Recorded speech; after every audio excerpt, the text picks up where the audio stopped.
अस्सलाम वालेकुम and welcome to Q&A with PJ Mir. जैसे कि आपको पता है कि prime minister of Pakistan Yusuf Raza Gilani साहब इस वक्त वाशिंगटन में है और वाशिंगटन में एक एक इम्पॉर्टेंट मैं समझता हूँ एक डेलीगेशन जो पाकिस्तान का यहाँ से गया हुआ है। मीटिंग्स चल रही हैं, न्यूक्लियर समिट्स पे बात हो रही है, एक्सट्रीमिज़म टेररिज्म पे बात हो रही है और दीगर बैटरल जो बातचीत चलती है पाकिस्तान दूसरे ममालिक से वो भी चल रही है। लेकिन ये तो एक अपनी जगह पे है, लेकिन पाकिस्तान इस वक्त शिकार किस चीज़ का है जिससे हम नुकसान उठा रहे हैं? नुकसान है तजारत में है, उसके साथ हम देख रहे हैं कि हमारे शहरों में आराम नहीं है, और वो है एक्सट्रीमिज़म और टेररिज्म। एक्सट्रीमिज़म और टेररिज्म के नाम पे हमारे मज़हब को ख़त्म किया जा रहा है। हम देख रहे हैं कि इस्लाम के नाम पे बच्चों को, औरतों को, बूढ़ों को और हर किस्म के लोगों को कत्ल किया जा रहा है। ये सुसाइड बॉम्बर्स आ गए हैं। अब बात आती है कि ये किस इस्लाम की बात करते हैं? ये कहाँ, किस पैगंबर ने ऐसा मैसेज दिया है कि जाके इंसानियत को मारा जाए? इस पे भी आज बात होगी और ये बात करने के लिए मैं समझता हूँ कि आज मेरे साथ चार ऐसी शख्सियात हैं जिनका ताल्लुक मैं कहूँगा कि मज़हब के साथ है, बड़े आलिम हैं और साथ साथ मैं समझता हूँ ये वो लोग हैं कि जिस तरह खलील जिब्रान को जो मैं बार बार कोट करता हूँ कि wisdom is not in words, it is the meaning with in words. कि अगर कुरान पढ़ते हैं तो कुरान का अगर मतलब ही हमें पता नहीं है तो फिर हम क्या कुरान पढ़ रहे हैं? क्योंकि कुरान पढ़ के उसी के अमल और अमाल के आगे हमारे जो है मैं समझता हूँ जो रिजल्ट्स हैं वो निकलेंगे। मैं इंट्रोड्यूस कराता हूँ। मेरे साथ यहाँ सबसे पहले यहाँ बैठे हैं डॉक्टर रहीक अहमद अब्बासी जो कि सेक्रेटरी जनरल हैं तहरीक मिनाजुल कुरान, और उनके साथ हैं मौलाना मेहदी हसन मुंतज़री जो कि नाज़िम तालीमात जामा मुंतज़र, और मेरे बाएं साइड पे हैं अलामा मोहम्मद शहजाद मुजद्दिदी जो कि नाज़िम आला तहरीक मशाइख साफ़िया, और उनके साथ हैं अलामा ज़ुबैर अहमद हीर जो कि सीनियर नायब अमीर हैं मरकज़ी जमीयत अहले हदीस पाकिस्तान। इनसे बातचीत होगी और इनका भी एक व्यू पॉइंट लेंगे, क्योंकि यहाँ आके हमारे सियासतदान तो बड़ी बड़ी बातें कर जाते हैं और कई सियासतदान उनको मेरे ख्याल शायद वो कहते हैं कि रियल मज़हब का भी नहीं पता होता है, लेकिन बातें कर जाते हैं। लेकिन आज ये जो आलिम हैं इनसे पूछते हैं कि देखें ये जो एक्सट्रीमिज़म और टेररिज्म है पाकिस्तान में, इसके बेसिक रीज़न्स क्या हैं, ये क्यों है और इसको हम कैसे ख़त्म कर सकते हैं? आज की हुकूमत है पीपल्स पार्टी, कल और आए या शायद पीपल्स पार्टी चले, लेकिन हमने इस बीमारी को अपनी सोसाइटी से कैसे ख़त्म करना है? तो यहाँ मैं आपको सबको अस्सलाम वालेकुम कहूँगा। और डॉक्टर साहब मैं आपसे शुरू करूँगा। आप एक ऐसे इदारे के सेक्रेटरी जनरल हैं जिसकी रहनुमाई डॉक्टर कादरी साहब करते हैं। मुझे ये बताइए कि जो एक्सट्रीमिज़म और फनेटिज़म हमारे रिलीजन में आ गई है, हमारी सोसाइटी में आ गई है, ये क्यों है? देखिए, जो एक्सट्रीमिज़म है इसकी बहुत सारी वजूहात हैं, बहुत सारे इंटरनल एलिमेंट हैं, बहुत सारे एक्सटर्नल एलिमेंट हैं। ये एक हकीकत है कि हमारी सरज़मीन को, हमारे एरिए को एक इंटरनेशनल जो वर्ल्ड वॉर हो रही थी उसके लिए इस्तेमाल किया गया कोल्ड वॉर के दौरान, और यहाँ रशिया के ख़िलाफ़ जिहाद के नाम पर और उसको ख़त्म करने के नाम पर पूरी दुनिया की ताकतों ने यहाँ पर एलिमेंट्स को जमा किया रशिया के ख़िलाफ़, और उस वजह से ऐसे लोग यहाँ आ गए कि जिन्होंने उस वक्त जिहाद के नाम पर रशिया के ख़िलाफ़ एक स्ट्रगल की, एक जिहाद किया, और बाद में जब रशिया अफ़गानिस्तान से चला गया और रशिया डिज़ोल्व हो गया तो उसके बाद फिर वो सारे लोग बेमहार इस मुल्क में मौजूद रहे और फिर उन्होंने अपना एजेंडा ख़ुद ढूंढ लिया और उनके लिए कोई फ्यूचर प्लानिंग नहीं की गई।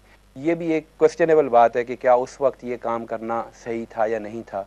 बहुत सारे लोगों के ख्याल में उस वक्त भी ऐसे हमें नहीं करना चाहिए था।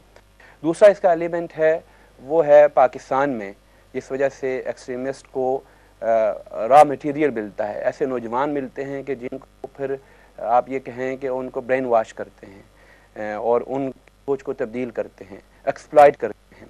उनमें एक तो मैं समझता हूँ गुर्बत है, एक बहुत बड़ा फैक्टर है कि पाकिस्तान में गुर्बत है, जहालत है, एजुकेशन की कमी है, अवेयरनेस की कमी है, सही दीनी फ़हम की कमी है। मदारस, उलमा, अच्छे मदारस भी मौजूद हैं, अच्छे उलमा भी मौजूद हैं, मगर बेशुमार ऐसी जगहों पर ऐसे लोग भी दीन का नाम लेते हैं और दीन की दावत और तबलीग का उन्होंने शुरू कर दिया है जो दीन की तफसीलात से आगाह नहीं है, दीन पर उनकी एक्सपर्टीज़ नहीं है। बहुत से लोगों ने अपनी ख्वाहिशात, अपनी तमन्नाओं को, अपनी ख्वाहिशात को दीन का नाम दे दिया है, तो दीन का सही जो विजन है वो लोगों तक नहीं पहुँचा। तो ये سارے فیکٹرز مل جاتے ہیں، غربت بھی ہے، جہالت بھی ہے، اور پھر جو انٹرنیشنل اس وقت سینیریو ہے کہ امریکہ افغانستان میں بیٹھا ہوا ہے، عراق میں بیٹھا ہوا ہے، ہمارے فلسطینی بھائی ایک عرصے سے آزادی کی جنگ لڑ رہے ہیں، انہیں آزادی نہیں مل رہی، کشمیر آزاد نہیں ہو رہا، تو یہ بہت سارے ایلیمنٹ ملتے ہیں، ایسے لوگوں کو ایسی مواد فراہم کر دیتے ہیں، ایسا ماحول فراہم کر دیتے ہیں کہ وہ اسلام کی غلط تعبیر کے ذریعے لوگوں کو برین واش کریں اور ان کو ایکسٹریمزم کی طرف لے کر مولانا جائیں۔ منتظر صاحب، یہ مجھے بتائیے کہ انہوں نے کافی چیزوں کو آئیڈینٹیفائی کیا ہے، لیکن اگر ان سب کا نچوڑ نکالیں تو ایک چیز جو کہ بالکل واضح ہوتی ہے وہ ہے جہالت۔ دیکھیں، مصیبت آپ ہم سب کو پتہ ہے کہ مصیبت ہر جگہ ہوتی ہے، اچھے اور برے وقت ہر جگہ ہوتے ہیں، لیکن اسلام جو مرضی سچویشن ہو یہ تو نہیں تربیت دیتا ہے کہ ایک دوسرے کو جا کے مارو۔ 3 دن اگر آرام کے ہوتے ہیں تو چوتھے دن دیکھیں کبھی پشاور میں بلاسٹ ہوتا ہے، کبھی راولپنڈی میں، کبھی کراچی میں، کبھی کہیں۔ تو یہ جو لوگ ہیں یہ کس اسلام کی بات کرتے ہیں؟ بسم اللہ الرحمن الرحیم۔ جو بنیادی وجہ ہے جو میرے ذہن میں آ رہی ہے اور حقیقت ہے وہ ہے تعلیمات محمد و آل محمد سے دوری۔ جب تعلیمات محمد و آل محمد سے آپ دوری اختیار کریں گے تو آپ اپنی مرضی سے اسلام کی تعریف کرنا شروع کر دیں گے۔ جب اپنی مرضی سے اسلام کی تعریف شروع کر دیں گے تو اس کا نتیجہ کیا نکلے گا؟ اس چیز کو آپ اسلام سمجھ بیٹھیں گے جو اسلام کی الٹ ہوگی۔ جیسے خود قرآن مجید میں ارشاد ہو رہا ہے الا انہم هم المفسدون ولکن لا یشعرون، خبردار یہی لوگ ہیں جو فساد پھیلانے والے ہیں لیکن یہ شعور نہیں رکھتے۔ کیا مطلب؟ قرآن مجید واضح کہہ رہا ہے کہ یہ کہہ رہے ہیں کہ ہم اصلاح کر رہے ہیں۔ اگر ان کو بھی دیکھیں تو یہ کہہ رہے ہیں ہم پاکستان کی اصلاح کرنا چاہ رہے ہیں، پاکستان کے معاشرے کی اصلاح کرنا چاہ رہے ہیں، لیکن قرآن کی روح سے یہ در حقیقت فسادی ہیں، اور یہ فساد برپا کر کے پہلے دیکھنا یہ چاہیے کہ یہ ایسا کیوں کر رہے ہیں۔ ان سے بات چیت کرنی چاہیے کہ حق میں ان کے بات چیت کریں کہ کیوں مسئلہ کیا ہے، آپ اسلام کے دشمن کیوں بن گئے ہیں۔ میں ان کو مسلمان بھی نہیں کہتا، کیونکہ اسلام نے جو چیزیں دی ہیں، اصول وضع کیے ہیں، ان کے مطابق یہ چل ہی نہیں رہے۔ رسول اکرم نے اپنے زمانہ میں سب سے زیادہ جنگیں کی ہیں، اگر ان کا آپ ٹینور دیکھیں نبوت کا تو اس میں جنگیں ہی جنگیں نظر آتی ہیں۔ تو ہر جنگ میں رسول اکرم نے ایک اپنا نقطہ واضح دیا ہے کہ آپ نے اگر جنگ بھی کرنی ہے تو اس طریقے سے کرنی ہے۔ تو یہ کون سی جنگ کر رہے ہیں ہمیں سمجھ میں نہیں آ رہی کہ جس میں گناہ زیادہ مارے جا رہے ہیں، بچے مارے جا رہے ہیں، بوڑھے مارے جا رہے ہیں، اور پاکستان میں اتنی بدامنی پیدا ہو گئی ہے کہ خود مختاری تو دور کی بات، پاکستان کی سالمیت خطرے میں پڑ جائے گی۔ خود مختاری تو اس وقت آتی ہے جب انسان سالم ہو، جب ہماری سالمیت ہی خطرے میں ہے تو خود مختاری کہاں سے لیں گے؟ اور جس طرح ڈاکٹر صاحب نے کہا ہے کہ ایک وجہ جو ہے نا وہ معاشی بدحالی ہے۔